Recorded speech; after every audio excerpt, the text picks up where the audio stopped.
Welcome back to my YouTube channel. तो आज का इस वीडियो पर हम लोग एम लक्ष्मीकांत बुक का डीपीएसपी चैप्टर के बारे में पढ़ने वाले हैं। डीपीएसपी का मतलब होता है directive principle of state policy, उसको शॉर्ट फॉर्म में डीपीएसपी बोला जाता है।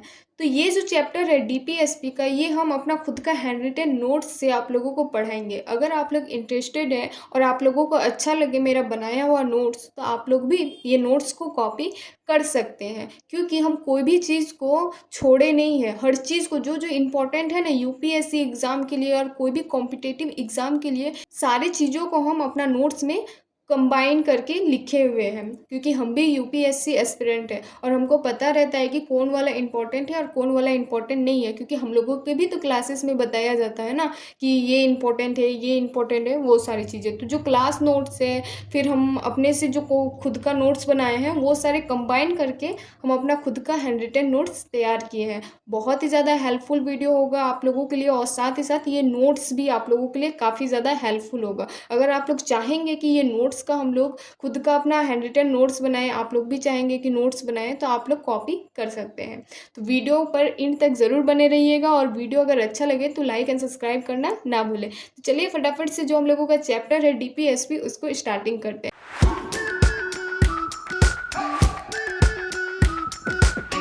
तो सबसे पहले हम आप लोगों को बुक में दिखाना चाहते हैं डीपीएसपी का जो चैप्टर है। देखिए, ये हम लोगों का चैप्टर है directive principle of state policy, जो कि हम लोगों का चैप्टर नंबर 9 है एम लक्ष्मीकांत बुक का।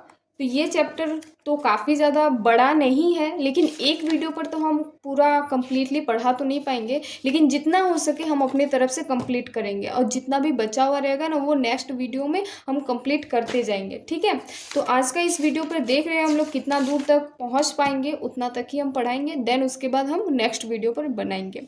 तो चलिए हम लोग अपना नोट्स के साथ जो हम लोगों का चैप्टर है उसको स्टार्ट करते हैं। तो सबसे पहला जो हम लोगों का टॉपिक है वो है features of the directive principle, मतलब कि डीपीएसपी का हम लोगों को कुछ फीचर्स को समझना पड़ेगा। ठीक है, तो हम लोगों को जो सबसे पहला फीचर्स है उसको हम लोग समझते हैं।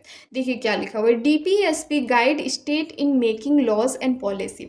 मतलब कि हमारे कॉन्स्टिट्यूशन में जितने भी सारे लॉज बनते हैं, चाहे पॉलिसीज़ बनते हैं, वो डीपीएसपी को देखते हुए ही बनते हैं कि भाई डीपीएसपी में कोई ऐसा रूल तो नहीं है कि हम लोग जो भी लॉ बना रहे हैं या पॉलिसी बना रहे हैं वो वायलेट करें।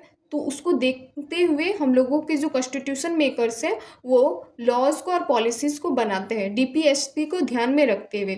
हमारे आर्टिकल 36 में क्या बोलता है कि स्टेट, जो कि पार्ट 4 में दिया हुआ है, equal meaning part 3 fundamental rights states include central, state, local government and public authorities. आप लोगों को समझ में नहीं आया होगा क्योंकि हम यहाँ पर शॉर्ट में लिखे हुए हैं। देखिए, हम लोगों का आर्टिकल 36 में ये लिखा हुआ है कि जो हम लोगों का फंडामेंटल राइट्स है, जो कि पार्ट 3 में दिया हुआ है, वो एकदम इक्वल है डीपीएसपी के जैसा। डीपीएसपी में जो भी सारे प्रोविज़न लिखे हुए हैं ना ह्यूमन बींग्स के लिए, पीपल्स के लिए, कि क्या क्या राइट्स उन लोगों को मिलना चाहिए, नहीं मिलना चाहिए, वो सारी चीज़ें हम लोगों को फंडामेंटल राइट्स भी बताता है। लेकिन फ़र्क बहुत ही ज़्यादा होता है फंडामेंटल राइट्स और डीपीएसपी में। इसका अगर डिफरेंस आप लोगों को चाहिए तो आप लोगों को मेरा इंट्रोडक्टरी वीडियो देखना पड़ेगा, जो कि हम डीपीएसपी से रिलेटेड बनाए हुए हैं, कि फंडामेंटल राइट्स और डीपीएसपी का डिफरेंस क्या होता है बीच में। तो जो फंडामेंटल राइट्स है ना और डीपीएसपी का जो पॉलिसीज़ है वो सारे एकदम मिलता जुलता है, और वो पॉलिसीज़ फिर वो सारे प्रोविज़न सेंट्रल, स्टेट और लोकल गवर्नमेंट के लिए एकदम फिक्स रहता है, कोई भी चेंज वगैरह नहीं रहता है। पब्लिक अथॉरिटीज़ के लिए, लोगों के लिए, कि क्या प्रोविज़न है नहीं है, वो सेंटर पर ना ही चेंज होगा, ना ही स्टेट पर चेंज होगा, ना ही लोकल गवर्नमेंट के ऊपर चेंज होगा। पब्लिक अथॉरिटीज़ के लिए एकदम सेम प्रोविज़न वगैरह सब कुछ सेम रहता है। दूसरा पॉइंट में है DPSP are similar to the instrument of instruction in the 1935 act. देखिए यहाँ पर क्या लिखा हुआ है कि जो डीपीएसपी है ना हम लोगों का, वो एकदम पूरा सिमिलर है, मतलब कि एक ही जैसा मिलता जुलता है। किसके जैसा? कि हम लोगों के 1935 एक्ट में जो भी सारी चीज़ें लिखी हुई हैं उसके जैसा। Guiding the legislature and executive in government. DPSP हम लोगों का क्या करता है, हम लोगों का लेजिस्लेचर को और एग्जीक्यूटिव को, जो भी गवर्नमेंट है उसको गाइड करता है। लेजिस्लेचर क्या होता है, एग्जीक्यूटिव क्या होता है, ये तो आप लोगों को पता होना चाहिए। जुडिशरी क्या होता है, हम लोगों का गवर्नमेंट का 3 ऑर्गन रहता है, लेजिस्लेचर, एग्जीक्यूटिव और जुडिशरी। एक जन जो लॉ बनाता है, एक जन जो लॉ को इम्प्लीमेंट करता है, और जुडिशरी जो भी सारे लॉज बनते हैं उसका देखभाल करते हैं कि भाई ये लॉ कोई भी फंडामेंटल राइट्स को वायलेट तो नहीं कर रही है, ये सारी चीज़ें। ठीक है। अब तीसरा नंबर पर लिखा हुआ है कि DPSP outlines economic, social and political goals. हम लोगों का जो डीपीएसपी है ना, उसमें हम लोगों का इकोनॉमिक, सोशल और पॉलिटिकल जो भी सारे गोल्स हैं उसको आउटलाइंस करता है, मतलब कि देख रेख करता है। For a democratic welfare state to achieve justice, liberty, equality and social democracy. हम लोगों का इंडिया क्या है, एक डेमोक्रेटिक कंट्री है। तो डीपीएसपी जो होता है ना, वो सोशली, पॉलिटिकली और इकोनॉमिकली हम लोगों का डेमोक्रेटिक वेलफेयर को चेक करता है कि भाई हम लोगों का देश का जो डेमोक्रेसी है उसको कोई तो लालसन नहीं पहुंचा रहा है ना। उसी के हिसाब से हम लोगों का जो डीपीएसपी में रूल वगैरह, प्रोविज़न वगैरह जो भी सारे राइट्स है उसको लिखा गया है। जस्टिस भी मिलना चाहिए, लिबर्टी भी होना चाहिए, इक्वलिटी भी दिखना चाहिए और सोशल डेमोक्रेसी भी होना चाहिए, लोगों के बीच में अपनापन भी होना चाहिए, ये सारी चीज़ें। ठीक है। अब हम लोग आते हैं नेक्स्ट पॉइंट पर, जो कि है हम लोगों का फोर्थ पॉइंट। फोर्थ पॉइंट में क्या है कि DPSP are not enforceable by court. देखिए, जो हम लोगों का डीपीएसपी होता है ना, वो नॉट इन्फोर्सिएबल होता है, मतलब कि ये नॉन जस्टिसिएबल है। अगर आप लोगों का फंडामेंटल राइट्स वायलेट होगा ना किसी भी इंसान का, तो वो इंसान कोर्ट में जाकर केस कर सकता है कि भाई हमको गवर्नमेंट ना फंडामेंटल राइट्स को वायलेट कर रही है। लेकिन अगर डीपीएसपी में अगर कोई भी गवर्नमेंट कुछ भी करेगी ना, तो उस चीज़ के लिए आप लोग कोर्ट में जाकर केस नहीं कर सकते हैं। यही चीज़ यहाँ पर लिखा हुआ है कि DPSP are not enforceable by court, मतलब कि अगर डीपीएसपी में अगर कोई भी आप लोगों का वायलेशन आप लोगों को दिखेगा तो आप लोग कोर्ट में जाकर इन्फोर्स नहीं कर सकते कि भाई देखो मेरा डीपीएसपी छीन लिया, मेरे डीपीएसपी वायलेट कर दिया, ये सारी चीज़ें। But they are fundamental for governance, और ये जो होता है ना, ये गवर्नेंस के लिए फंडामेंटल्स होता है। And the state should apply them while making laws. देखिए, जब भी डीपीएसपी होता है ना, कोई भी लॉज बनता है, तो गवर्नमेंट ना डीपीएसपी को देखते हुए कोई भी लॉ को बनाती है, ताकि डीपीएसपी में जो भी सारे प्रोविज़न लिखे हुए हैं, साथ ही साथ फंडामेंटल राइट्स में जो भी सारे प्रोविज़न लिखे हुए हैं वो वायलेट ना हो। और ये जो चीज़ है ना, ये जो पॉइंट है, ये हम लोगों का आर्टिकल 37 भी यही बोलता है। तो अब हम लोग आते हैं फिफ्थ नंबर पर, जो कि है डीपीएसपी हेल्प्स कोर्ट जज लॉज। देखिए, अगर कोर्ट में कोई भी सारे केस वगैरह होते हैं ना, तो डीपीएसपी बहुत ही मदद करते हैं जज का कोई भी लॉज वगैरह देने में, या फिर कोई भी रूल वगैरह लागू करने में, या फिर कोई भी एक्शन लेने में। If a law follow them court में consider it reasonable and constitutional. अगर जो जज है वो डीपीएसपी को फॉलो करते हुए कोई भी एक्शन लेते हैं ना, तो वो जज रीजनेबल भी कहलाते हैं और कॉन्स्टिट्यूशनल भी कहलाते हैं। मतलब कि जो भी वो एक्शन लिए हैं या फिर कुछ भी सुनवाई किए हैं वो रीजनेबल भी होना चाहिए। मतलब कि क्यों जज वैसा एक्शन लिए, या फिर वो कॉन्स्टिट्यूशन के हिसाब से लिए हैं या फिर नहीं लिए हैं, वो सारी चीज़। इससे पहले जो भी सारी चीज़ें हैं ना, डायरेक्टिव प्रिंसिपल से रिलेटेड इंट्रोडक्शन कि किस पार्ट में आता है, कहाँ से हम लोग कॉपी किए हैं, फिर कौन सा आर्टिकल से कौन सा आर्टिकल तक डीपीएसपी दिया हुआ है, वो सारी चीज़ें हम लोग डीपीएसपी का इंट्रोडक्टरी वीडियो में बता चुके हैं। इसीलिए हम ये वीडियो पर नहीं बता रहे हैं, क्योंकि हमको पता था कि ये वीडियो काफ़ी ज़्यादा लंबा हो जाएगा। तो अगर आप लोगों को दिक्कत हो रहा है कि नहीं इससे पहले भी कुछ कुछ था कि कहाँ से लिया है, कौन सा आर्टिकल से लिया है, तो सबसे पहले आप लोग इंट्रोडक्टरी वीडियो जाकर देखिए। ठीक है। अब हम लोग नेक्स्ट टॉपिक पर आते हैं, जो कि है हम लोगों का क्लासिफिकेशन ऑफ डीपीएसपी। डीपीएसपी को 3 भाग में बांटा भी गया है, जिसमें से पहला जो क्लासिफिकेशन है वो है सोशलिस्टिक प्रिंसिपल। सोशलिज्म मतलब पता है ना, उसी की तरह है सोशलिस्टिक प्रिंसिपल। इसमें क्या बताता है कि principle reflect the ideology of socialism. इसमें हम लोगों को बताता है, ये प्रिंसिपल बताता है कि आइडियोलॉजी ऑफ सोशलिज्म को ये बढ़ावा देता है, मतलब कि सोशलिज्म को एक तरह से दिखाता है। अब ये सोशलिज्म मतलब क्या होता है, सबसे पहले ये हम लोग समझते हैं, नहीं तो फिर कन्फ्यूज़न रह जाएगा। सोशलिज्म का मतलब ये होता है ना कि हमारे गवर्नमेंट जो है वो समाज के बीच में इनइक्वलिटी को कम करेंगे और सभी लोगों को एकदम इक्वल जस्टिस देंगे। सोशलिज्म का यही मतलब होता है कि इनइक्वलिटी को कम करना और साथ ही साथ सभी को इक्वल जस्टिस देना, मतलब कि इक्वल न्याय देना। कोई भी अगर कुछ काम कर रहा है और उससे कुछ गलती हो रहा है, तो एक अमीर के लिए भी वही सज़ा होना चाहिए, एक गरीब के लिए भी वही सज़ा होना चाहिए। वो सारी चीज़ें सोशलिज्म हम लोगों को बताता है। अब इसमें कुछ पॉइंट्स है, उस उस पॉइंट्स को हम लोग देखते हैं। पहला जो पॉइंट है वो है promote a just social order and reduce income and state inequalities, article 38। देखिए हम लोगों का जो पहला पॉइंट है वो यही बता रहा है कि सोशलिज्म मतलब क्या होता है कि reduce income and state inequalities. State के बीच में जो भी सारे लोग हैं, स्टेट में जो भी सारे लोग हैं, उन लोगों के बीच में इनइक्वालिटी को कम करना और साथ ही साथ इक्वल जस्टिस देना, जो कि हम लोगों का आर्टिकल 38 भी बताता है। अगर आप लोगों को नहीं पता है तो सबसे पहले हम बता देना चाहते हैं कि जो हम लोगों का DPSP है ना, वो हम लोगों का आर्टिकल नंबर 36 से 51 तक है। तो ये जो आर्टिकल है ना 36 से 51 तक, ये आर्टिकल को हम लोग यही सारे चैप्टर में पढ़ेंगे। तो एक एक आर्टिकल आप लोगों को ध्यान रखना पड़ेगा। तो सबसे पहला जो है आर्टिकल 38 क्या बोल रहा है कि जो इनकम एंड स्टेटस इनइक्वालिटी है ना उसको कम करना, सिटीजन को एकदम इक्वल राइट्स देना और जो इनइक्वालिटी है उसको कम करना, सिटीजन के बीच में इनइक्वालिटीज़ को कम करना, वो सारी चीज़ें। Ensure livelihood for all, fair resources distribution, prevent wealth concentration, equal pay, protect workers and child, promote healthy child development, article 39। देखिए इसमें क्या बोल रहा है कि सभी लोगों के बीच में एकदम भाईचारा बन के रहना चाहिए, सभी लोग एकदम भाईचारा बन के रहें और साथ ही साथ जो भी रिसोर्सेज का डिस्ट्रीब्यूशन है ना सभी लोगों में एकदम समान भाव से बटे। ऐसा नहीं कि किसी को ज़्यादा मिल गया किसी को कम मिल गया। और कोई भी अगर वर्कर काम कर रहा है ना तो उसको इक्वल पे मिलना चाहिए, मतलब कि पैसा सभी को समान भाव से मिलना चाहिए।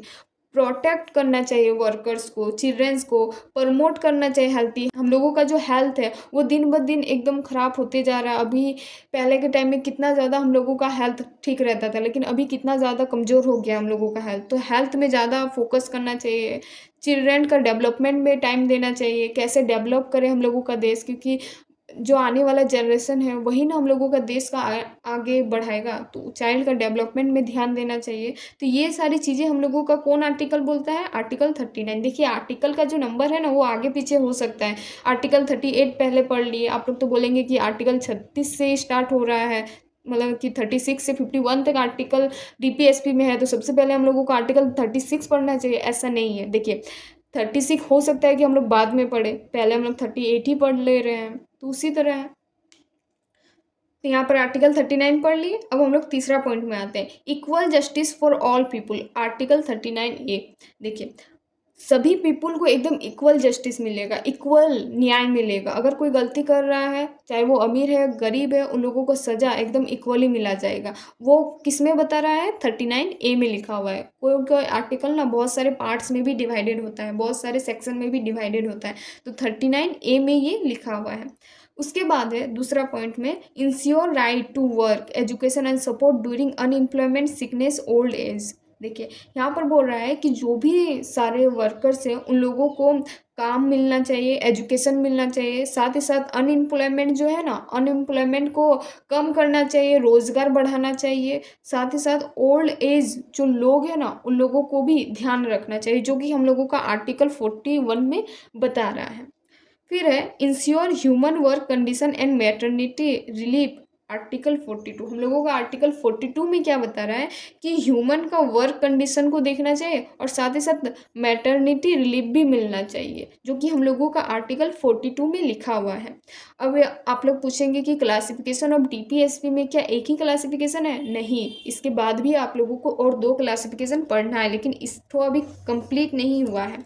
अभी कुछ और भी पॉइंट्स है जो कि आप लोगों को पढ़ना है, तो उस पहले पॉइंट्स को कंप्लीट कर लेते हैं। तो अब हम लोगों का जो पॉइंट है वो है इंश्योर लिविंग वेजेस, अच्छे तरीके से जीवन बिताना है, decent life and social cultural opportunity for workers, worker के लिए डिसेंट लाइफ होना चाहिए, सोशल एंड कल्चर अपॉर्चुनिटीज़ भी मिलना चाहिए, जो कि हम लोगों का आर्टिकल 43 में बताता है। उसके बाद है promote worker participation in management of industry, industry में वर्कर्स का पार्टिसिपेशन बढ़ाना चाहिए, मैनेजमेंट को बढ़ाना चाहिए, जो कि हम लोगों का आर्टिकल नंबर 43A में लिखा हुआ है। Improve nutrition, standard of living and public health. Article 47, हम लोगों का जो खाने का तरीका है, खाने का तरीका को चेंज करना चाहिए, स्टैंडर्ड ऑफ लिविंग को चेंज करना चाहिए, पब्लिक का हेल्थ कैसा है उसमें ध्यान देना चाहिए कि पब्लिक का हेल्थ वगैरह किस तरह से अभी है, किस पोजीशन पर अभी है, वो सारी चीज़ें, न्यूट्रिशनल वैल्यूज़ ऑफ फूड को खाना चाहिए, जो कि हम लोगों का आर्टिकल 47 में बता रहा है। तो ये जो सारी चीज़ें हम लोगों का है, वो सारी चीज़ें हम लोगों का पहला जो पॉइंट है जो कि क्लासिफिकेशन ऑफ डीपीएसपी है उसमें बताया है। अब पहला पॉइंट क्या था? तो पहला पॉइंट था हम लोगों का सोशलिस्टिक प्रिंसिपल। तो सोशलिस्टिक प्रिंसिपल हम लोगों का हम बता भी दिए कि क्या होता है सोशलिज्म वगैरह, और साथ ही साथ जितने भी सारे पॉइंट्स थे एक एक पॉइंट को हम एकदम क्लियर तरीके से बता दिए, साथ ही साथ आर्टिकल के साथ। अब हम लोग आते हैं नेक्स्ट पॉइंट पर जो कि है गांधीयन प्रिंसिपल। अब गांधीयन प्रिंसिपल को हम लोग अच्छे से समझते हैं भाई कि गांधीयन प्रिंसिपल का मतलब क्या होता है। गांधीयन प्रिंसिपल का एम क्या था उसको देखते हैं। Aim to rebuild society through village development, cottage industry, prohibition and welfare of weaker section. देखिए गांधीयन प्रिंसिपल का जो सोच था, क्या एम था उसका, क्या बदलने का विचारधारा था, वो क्या चाहते थे, वो सारी चीज़ें यहाँ पर लिखी हुई हैं। सोसाइटी को रिबिल्ड करना और साथ ही साथ विलेज का डेवलपमेंट करना, कॉटेज इंडस्ट्री को बढ़ाना और prohibition welfare of weaker section, मतलब कि वीकर्स जो सेक्शन है ना उसको प्रोहिबिट करना, रोकना, मतलब जो गरीब लोग हैं ना उन लोगों को थोड़ा सा बढ़ावा देकर, थोड़ा सा कुछ हम लोग रिसोर्सेज प्रदान करके उन लोगों को हायर सेक्शन तक पहुंचा सकते हैं। तो वीकर सेक्शन को प्रोहिबिट करना, वो सारी चीज़ें गांधीयन प्रिंसिपल के अकॉर्डिंग, एम के अकॉर्डिंग हो रहा था। और उसमें भी बहुत सारे ऐसे आर्टिकल्स है, बहुत सारे ऐसे उनके एम्स है जो कि यहाँ पर पॉइंट वाइज दिया हुआ था, और हम भी अपना नोट्स में वही सारे पॉइंट्स को एकदम अच्छे तरीके से लिखे हुए हैं। तो क्या क्या पॉइंट्स था, क्या क्या आर्टिकल था, तो सबसे पहले हम लोग उसको देखते हैं। तो पहला जो हम लोगों का था आर्टिकल्स वो है organise village panchayat with power to function as self government units, जो कि हम लोगों का आर्टिकल 40 में लिखा हुआ है। अब इसका मतलब क्या होता है कि हम लोगों का जो विलेज में पंचायत होता है ना, गांव में पंचायत होता है, और जो शहर वगैरह में उसमें वार्ड होता है, तो वो आप लोग पॉलिटी में पढ़े होंगे। यहाँ पर सिर्फ हम बता दे रहे हैं कि विलेज में जो पंचायत होता है ना, उन पंचायत के पास कुछ पावर देना चाहिए, फंक्शन देना चाहिए सेल्फ गवर्नमेंट यूनिट्स के लिए, ताकि वो लोगों के लिए कुछ कर सके, जो कि हम लोगों का आर्टिकल 40 में बताया हुआ है।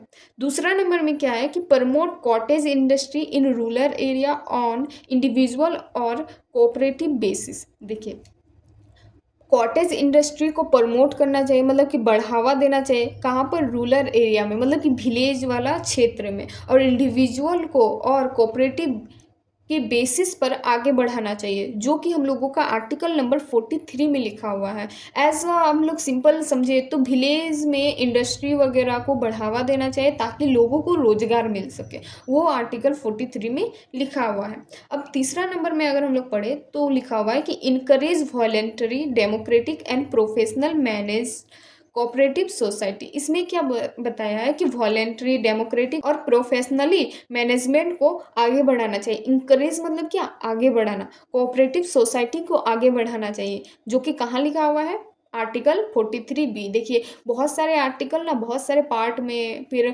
बहुत सी सारे सेक्शन में बटे हुए होते हैं। यहाँ पर हम लोग आर्टिकल 43 देखें, लेकिन आर्टिकल 43 के भी अंदर बहुत ही सारे सेक्शन में बटे हुए होते हैं। हो सकता है कि ये सेक्शन बी हो, तो वही यहाँ पर लिखा हुआ है 43B। फिर फोर्थ नंबर पे है promote educational and economic interest of SC ST and weaker section, जो कि हम लोगों का आर्टिकल 46 में दिया हुआ है। हम लोग पहले से ही जानते हैं कि जो शेड्यूल कास्ट है, शेड्यूल ट्राइब है, वो लोग हम लोगों के वीकर सेक्शन में आते हैं। तो वीकर सेक्शन के लिए एजुकेशनल इकोनॉमिक इंटरेस्ट को बढ़ावा देना चाहिए, आगे बढ़ाना चाहिए, ताकि ये जो वीकर सेक्शन के लोग हैं ये भी आगे बढ़ सके। और ये सारी चीज़ें हम लोगों का कहाँ लिखी हुई है, तो आर्टिकल 46 में लिखी हुई है। फिफ्थ नंबर पे है prohibit intoxicating drink and harmful drug to protect public health. हम लोगों का जो हार्मफुल ड्रग्स होता है, फिर ड्रिंक होता है, मतलब कि दारू, मदिरा वगैरह, उन लोगों को प्रोहिबिट मतलब कि रोकना चाहिए, ताकि पब्लिक का जो हेल्थ है वो सुधर सके और पब्लिक का हेल्थ को कुछ ना हो। वो सारी चीज़ें किसमें बता रही है, आर्टिकल 47 में हम लोगों को बता रही है।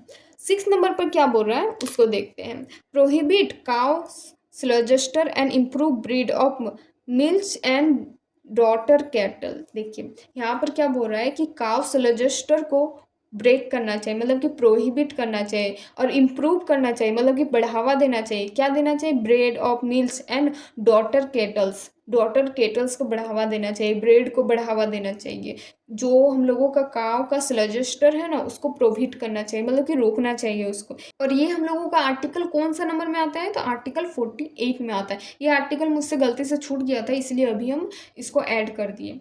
अब हम लोग आते हैं तीसरा क्लासिफिकेशन में। कौन सा क्लासिफिकेशन में? डीपीएसपी का क्लासिफिकेशन में। टॉपिक का नाम हम लोगों का क्या था? Classification of DPSP. तो उसका तीसरा वाला जो पार्ट है ना, वो है ये लिबरल इंटेलेक्चुअल प्रिंसिपल। अब लिबरल इंटेलेक्चुअल प्रिंसिपल का मतलब क्या होता है, अब हम लोग उसको समझते हैं। देखिए, तो सबसे पहले हम लोग लिबरल का मतलब समझते हैं, क्योंकि लिबरल का ही सारा खेल है यहाँ पर क्या बोल रहा है कि represent the ideology of liberalism. Liberalism का मतलब क्या होता है, लिबरल का मतलब क्या होता है, सबसे पहले उसको हम लोग समझते हैं। लिबरल का मतलब होता है ना कि ओपन माइंडेड, मतलब कि फ्रीडम को बढ़ावा देना। अगर कोई लड़की है तो उसको फ्रीडम को बढ़ावा देना कि लड़की का क्या क्या फ्रीडम मिल सकता है। भाई सरकार भी उसी में वर्क कर रही है कि लड़कियों को फ्रीडम मिलना चाहिए। अगर लड़का को फ्रीडम नहीं मिल रहा है तो फिर लड़का को भी फ्रीडम मिलना चाहिए according to fundamental rights, according to government, क्योंकि हर किसी को जीने का हक है और सभी को फ्रीडमली जीने का हक है। किसी का उंगली पे नाचने का किसी का दरकार नहीं है। फ्रीडम हर किसी को मिलना चाहिए, उसी का मतलब होता है लिबरल। लिबरल का मतलब शांति से, सिंपल जो मीनिंग होता है वो होता है कि ओपन माइंडेड, फ्रीडम को बढ़ावा देना। ठीक है, अब हम लोग इसमें जो पॉइंट सब है इसका उसको समझते हैं। तो पहला जो पॉइंट है उसमें है all citizen uniform civil code throughout the country, जो कि हम लोगों का आर्टिकल नंबर 44 कहता है। मतलब कि जितने भी सारे सिटीजन हैं उन लोगों को uniform civil code throughout the country में, जो कि हम लोगों का आर्टिकल 44 में बताया गया है। दूसरा पॉइंट में है हम लोगों का provide early childhood care and education until they complete age of 6 year. देखिए यहाँ पर क्या बता रहा है कि जो भी बच्चे 6 ईयर्स नहीं हुए हैं उससे पहले उन लोगों को चाइल्ड केयर साथ ही साथ एजुकेशन मिलना बहुत ही ज़्यादा ज़रूरी है। ऐसा नहीं कि कोई बच्चा अगर 6 साल हो गया, 7 साल हो गया, उन लोगों को एजुकेशन नहीं मिल रहा है, उन लोगों को चाइल्ड केयर नहीं मिल रहा है। नहीं, उन लोगों को 6 साल होने से पहले से ही उन लोगों को चाइल्ड केयर मिलना चाहिए, साथ ही साथ एजुकेशन भी मिलना चाहिए। अभी का टाइम में देखते होंगे आप लोग 3 साल में, 4 साल जिसका हो जाता है उन लोगों के पेरेंट्स स्कूल में नाम लिखवा देते। क्यों? क्योंकि 6 ईयर्स से पहले उन लोगों को एजुकेशन मिलना बहुत ही ज़्यादा ज़रूरी है, और जो कि हम लोगों का आर्टिकल 45 में लिखा हुआ है। तीसरा है modernise agriculture and animal husbandry. Modernise agriculture को प्रमोट करना चाहिए और एनिमल हस्बेंड्री में भी कुछ प्रमोट करना चाहिए, उसको बढ़ावा देना चाहिए, जो कि हम लोगों का आर्टिकल 48 में लिखा हुआ है। फोर्थ नंबर पे है protect environment, forest and wild life. हम लोगों का इन्वायरमेंट को, हम लोगों का फॉरेस्ट को, हम लोगों का वाइल्ड लाइफ को प्रोटेक्ट करने का सोचना चाहिए, प्रोटेक्ट करना चाहिए। नहीं तो फिर अगर इन्वायरमेंट बदलेगा तो सारे जितने भी सारे ऑर्गेनिज्म है सब खत्म एक ही बार में, जो कि हम लोगों का आर्टिकल 48A में लिखा हुआ है। अब आप लोग यहाँ पर भी सोचेंगे यहाँ पर भी 48 है, तो इसके पहले भी हम बता चुके हैं कि हर आर्टिकल में कुछ ना कुछ सेक्शन भी दिए हुए रहते हैं, तो हो सकता है आर्टिकल 48A कुछ सेक्शन होगा इसका। फिफ्थ नंबर पे है protect nationally important movement and heritage. हम लोगों को नेशनल इम्पोर्टेंस के लिए मोनूमेंट्स को, हेरिटेज का प्रोटेक्ट करना चाहिए, जो कि है हम लोगों का आर्टिकल 49 में। कुछ कुछ ऐसे भी हम लोगों का पैराग्राफ दिया हुआ था बुक में, जो कि हम अपने लैंग्वेज में कन्वर्ट करके एकदम शॉर्ट फॉर्म में लिखे हुए हैं। आप लोगों को लग रहा होगा कि यहाँ तो पूरा एकदम डिफरेंट लिखा हुआ है, नहीं, मीनिंग वही है। सिर्फ ना जो बड़ा बड़ा आप लोगों को पैराग्राफ में दिख रहा था बुक में, वो सारी चीज़ों को, वो सारे पैराग्राफ को हम अपना लैंग्वेज में कन्वर्ट करके एक सिंगल सेंटेंस में कन्वर्ट कर दिए, ताकि हमको ना याद करने में आसानी हो। एग्ज़ाम के टाइम में हम ये नहीं बुक नहीं लेके जाएंगे, हम अपना नोट्स को ही पढ़ के जाएंगे, तो जो जल्दी हमको रिविज़न हो जाए उसी तरह से ही ना हम लिखेंगे। तो उसी तरह से ही हम लिखें, और आप लोगों को भी यही बोलेंगे कि आप लोग भी इसी तरीके का ही सेंटेंस को कन्वर्ट करिए और अपने लैंग्वेज में लिखिए, ताकि आप लोगों को याद करने में काफ़ी ज़्यादा हेल्पफुल मिले। 6 नंबर पर है separate judiciary from executive function. हम लोगों का जो आर्टिकल 50 है वो बताता है कि जुडिशरी को और एग्जीक्यूटिव को एकदम अलग होना चाहिए। भले ही ये हम लोगों का गवर्नमेंट का पार्ट है, लेकिन जुडिशरी अगर अलग अपने तरीके से कुछ भी एक्शन लेगी तो वो किसी का दबाव में आकर नहीं लेना चाहिए, वो एकदम फ्रीली एक्शन ले। और एग्जीक्यूटिव जो है वो अपना जो भी सारे रूल को इम्प्लीमेंट करता है तो वो एकदम फ्रीली इम्प्लीमेंट करे वो सारी चीज़ें, जो कि हम लोगों का आर्टिकल 50 में लिखा हुआ है। अब हम लोग आते हैं नेक्स्ट पॉइंट की ओर।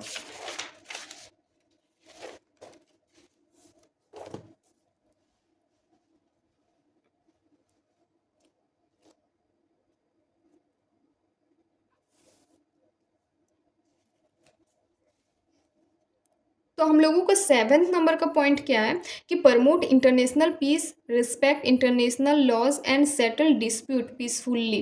देखिए यहाँ पर क्या लिखा हुआ है कि हम लोगों का इंटरनेशनल पीस को एकदम प्रमोट करना है, साथ ही साथ इंटरनेशनल लॉज को भी हम लोगों को रिस्पेक्ट करना है। ऐसा नहीं है कि हम लोगों का जो नेशनली लॉज बन रहा है उसी को ही रिस्पेक्ट करना है, इंटरनेशनली भी कुछ लॉज बनता है तो उसको भी रिस्पेक्ट किया जाता है। साथ ही साथ सेटल डिस्प्यूट पीसफुल्ली, कोई भी अगर झगड़ा वगैरह हो रहा है कोई देश के बीच में या फिर कोई राज्य के बीच में, तो उन लोगों को एकदम शांति से ही डिस्प्यूट को कम करना चाहिए और बढ़ावा नहीं देना चाहिए डिस्प्यूट को, जो कि हम लोगों का आर्टिकल 51 में लिखा हुआ है। तो ये सारी चीज़ें हम लोगों का तीनों क्लासिफिकेशन कंप्लीट होता है। क्या क्या 3 क्लासिफिकेशन, किसका 3 क्लासिफिकेशन याद है या फिर भूल गए? चलिए हम थोड़ा सा रिकैप करवा देते हैं। तो हम लोग पढ़े थे यहाँ पर क्लासिफिकेशन ऑफ डीपीएसपी, तो हम लोग 3 क्लासिफिकेशन के बारे में पढ़े। पहला क्या, सोशलिस्टिक प्रिंसिपल, दूसरा क्या पढ़े थे, गांधीयन प्रिंसिपल, और तीसरा क्या पढ़े थे, लिबरल इंटेलेक्चुअल प्रिंसिपल। तो ये सारी चीज़ें हम लोग 3 क्लासिफिकेशन के बारे में पढ़े। अब हम लोग आते हैं इसके बारे में न्यू टॉपिक में। तो न्यू टॉपिक का नाम हम लोगों का क्या है, न्यू डायरेक्टिव प्रिंसिपल। देखिए न्यू टॉपिक का नाम हम पूछे थे, यहाँ पर खुद से ही न्यू लग गया। तो न्यू डायरेक्टिव प्रिंसिपल के बारे में अब हम लोग पढ़ेंगे। तो चलिए स्टार्ट करते हैं हम लोग इसको भी पढ़ना। तो इसमें क्या है, 42nd amendment act 1976 added 4 DPSP in original list. DPSP का जो लिस्ट है, डीपीएसपी में जो लिस्ट बनाया गया है उसमें 42nd अमेंडमेंट एक्ट के दौरान जो कि 1976 में हुआ था, उसमें ना 4 गो डीपीएसपी को और ऐड किया गया था। क्या क्या 4 को डीपीएसपी और ऐड किया गया था, मतलब कि 4 आर्टिकल और ऐड किए गए थे। कौन कौन सा आर्टिकल ऐड किया गया था? तो पहला है आर्टिकल 39, दूसरा है आर्टिकल 39A, और तीसरा है आर्टिकल 43A, और फोर्थ है आर्टिकल 48A। अब आप लोग पूछेंगे कि सिर्फ आर्टिकल का नाम लिख दिए हैं, हम लोगों को पता कैसे चलेगा कि आर्टिकल में बोला क्या जा रहा है या फिर लिखा क्या हुआ है? तो इससे पहले वाले जो सारी चीज़ें हम लोग पढ़े ना, इससे पहले वाले, तो वो सारी चीज़ों में ना आर्टिकल सब आ गया था। अब यहाँ पर आप बोलेंगे कि 39 आर्टिकल है, यहाँ पर आर्टिकल 39 है। तो इससे पहले जितने भी सारे हम लोग आर्टिकल पढ़े हैं ना, उसमें ना कहीं 39A है। और कहाँ आप लोगों को मिलेगा? देखिए यहाँ पर आप लोगों को मिलेगा, हम आप लोगों को दिखाना भी चाहते हैं। देखिए आर्टिकल नंबर 39 है, फिर यहाँ पर आर्टिकल नंबर 39A है। तो अगर हम लोग पहले ही आर्टिकल पढ़ चुके हैं कि आर्टिकल 39A में क्या बोल रहा है, आर्टिकल 39 में क्या बोल रहा है, तो यहाँ पर दोबारा लिखकर कोई फ़ायदा नहीं है। इसीलिए हम सिर्फ यहाँ पर ना आर्टिकल का नेम लिख दिए कि भाई ये 4 आर्टिकल का नाम ऐड हुआ है, और जो भी सारे आर्टिकल में लिखे हुए हैं वो सारी चीज़ें हम इसके पीछे जितने भी सारे आर्टिकल पढ़ाए हैं ना उसमें कहीं ना कहीं मिल जाएगा। आप लोगों को आया बात समझ में? अगर आप लोगों को नहीं याद आ रहा है ना कि क्या था 48A में, तो आप लोग पीछे थोड़ा सा बैक कर लीजिएगा वीडियो को और देखिएगा, उसमें ना हम 48A के भी बारे में बताए हैं, ये भी चारों आर्टिकल को एकदम अच्छे से डिस्क्राइब भी किए हुए हैं। अब इसका हम कुछ इंपॉर्टेंट पॉइंट्स है, उसका इंपॉर्टेंट पॉइंट्स में आते हैं, ठीक है। पहला जो है वो है promote international peace and security. हम लोगों को इंटरनेशनल पीस मतलब कि शांति भाव, इंटरनेशनली जो भी सारे हम लोगों का रिलेशन है उन लोगों को एकदम शांति भाव से अपनाना है, और सिक्योरिटी पर भी ध्यान देना है, उसको भी बढ़ावा देना है, प्रमोट करना है। दूसरा पॉइंट है maintain just and honourable relation between nation. अलग अलग कंट्री के साथ एकदम अच्छे से रिलेशन बना के रखना है, ना कि एकदम झगड़ा झाटी वाला रिलेशन बनाना है। अगर हम लोग दूसरों से दुश्मनी करेंगे ना तो पता नहीं कब रातों रात बम ब्लास्ट करके चला जाएगा। इसीलिए एकदम अच्छे से पीसफुली एकदम रिलेशन बना के रखना है अदर कंट्री के लोगों से, और साथ ही साथ हम लोगों का देश में भी एकदम अच्छा से रिलेशन बना के रखना है, कोई भी झगड़ा झाटी करके नहीं रखना है। तीसरा में है respect international laws and treaty obligation. International laws को एकदम पूरा रिस्पेक्ट देना है, ऐसा नहीं है कि नेशनल लॉ को ही सिर्फ रिस्पेक्ट देना है, और ट्रीटी ऑब्लिगेशन भी करना है।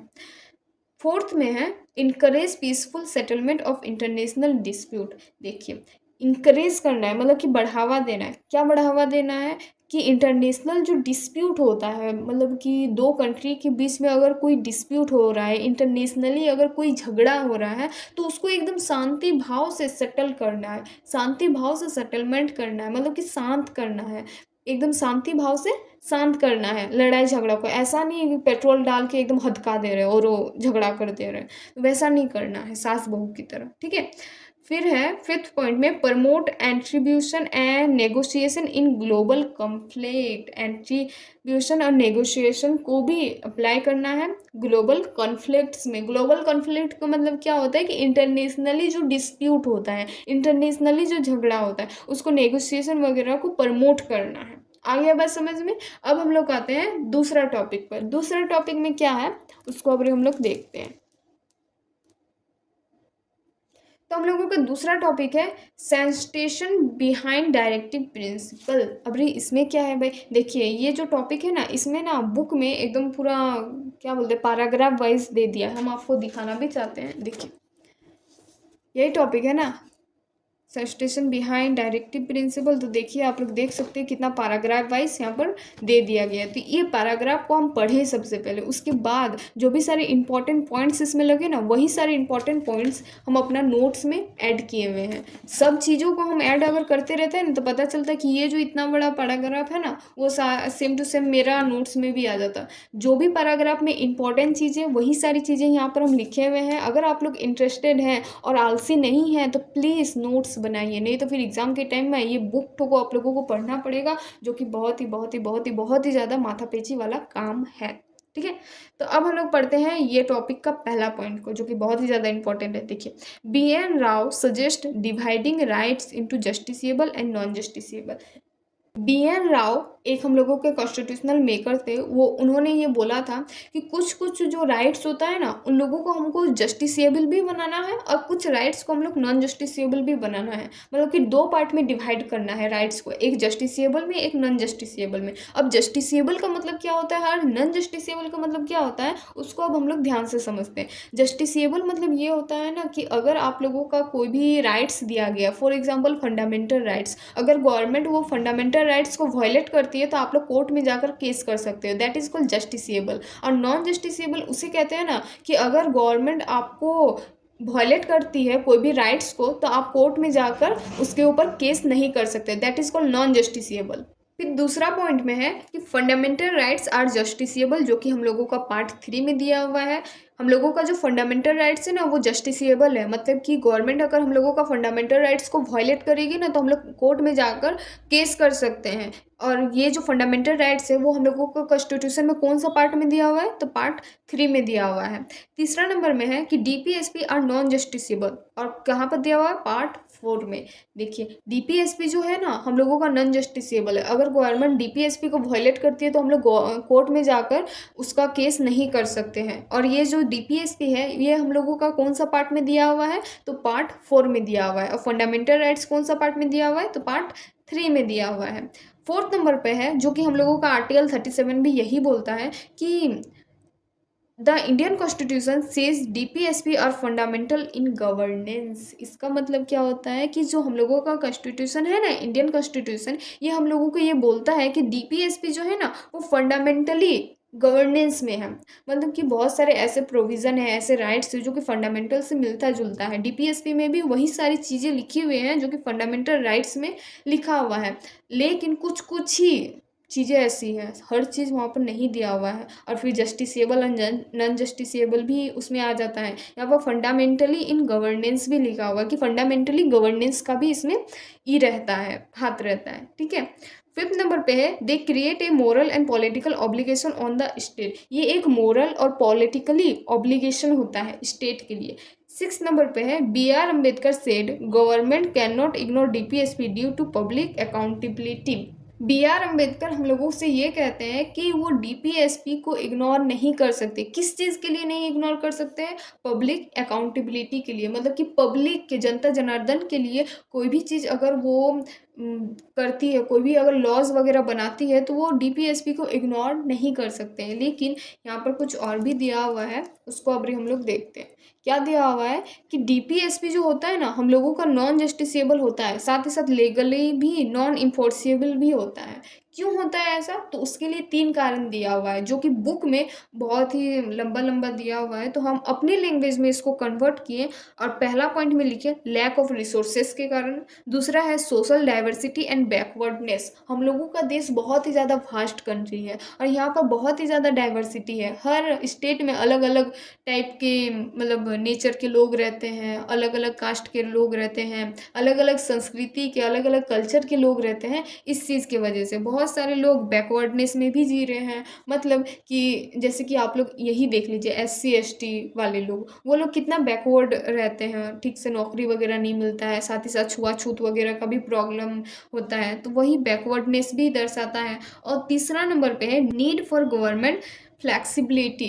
गवर्नमेंट का फ्लैक्सिबिलिटी होना बहुत ही ज़्यादा ज़रूरी है। ऐसा नहीं है कि गवर्नमेंट, हम लोगों का जो इंडिया में गवर्नमेंट है ना, वो बहुत ही ज़्यादा सख्त है, वो अगर कुछ भी बोल दे तो होना ही है। नहीं, ऐसा नहीं हो सकता। अगर उसमें कुछ भी अगर गलत लगा तो जुडिशरी तुरंत उसमें एक्शन लेगी। तो गवर्नमेंट का फ्लैक्सिबिलिटी के लिए भी जो डीपीएसपी होता है ना, वो non justiciable, legally non enforceable भी होता है। क्यों होता है? उसका ये 3 रीज़न है, बहुत ही ज़्यादा इंपॉर्टेंट है। तो हम लोगों का जो चैप्टर है ना, हम लोगों का चैप्टर में काफ़ी सारे टॉपिक्स वगैरह दिया हुआ है। तो आज के इस वीडियो पर हम लोग कहाँ तक टॉपिक को कवर किए, आगे हम इसमें दिखा भी देना चाहते हैं कि ये जो इंट्रोडक्टरी पार्ट है, देखिए यहाँ पर directive principle of state policy, इसका जो इंट्रोडक्टरी पार्ट है, ये हम एक अलग सा वीडियो बनाया है कि डीपीएसपी होता क्या है, कहाँ से लिया है, क्या आर्टिकल वगैरह है।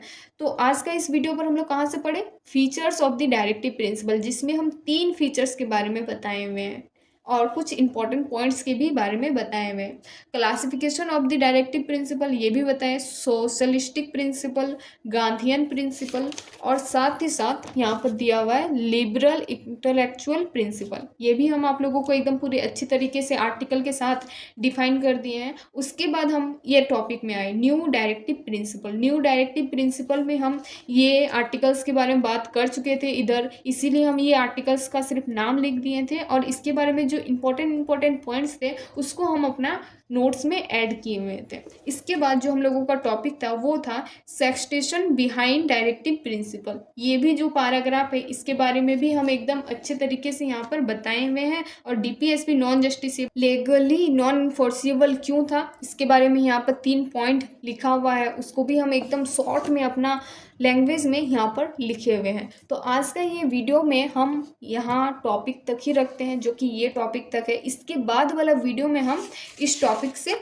बात करेंगे criticism of the directive principle. Criticism of directive principle से अब हम लोग नेक्स्ट टॉपिक में बात करेंगे, नेक्स्ट वीडियो पर बात करेंगे। और आई थिंक हमको लगता है 1 से 2 वीडियो में ये चैप्टर पूरा एकदम फुल्ली कंप्लीट हो जाएगा। अगर ये वीडियो, ये नोट्स आप लोगों को अच्छा लगे तो प्लीज़ लाइक एंड सब्सक्राइब करना ना भूलें। अब हम लोग मिलते हैं नेक्स्ट वीडियो पर, जो कि इसका पार्ट 2 होगा। और हम चाहते हैं कि बहुत ही जल्द से जल्द आप लोगों का चैप्टर, आप लोगों का जो M लक्ष्मीकांत का बुक है वो कंप्लीट हो जाए। तो प्लीज़ हमको सपोर्ट कीजिए, लाइक कीजिए, सब्सक्राइब कीजिए। अब हम लोग मिलते हैं नेक्स्ट वीडियो पर, तब तक के लिए tata bye bye, see you.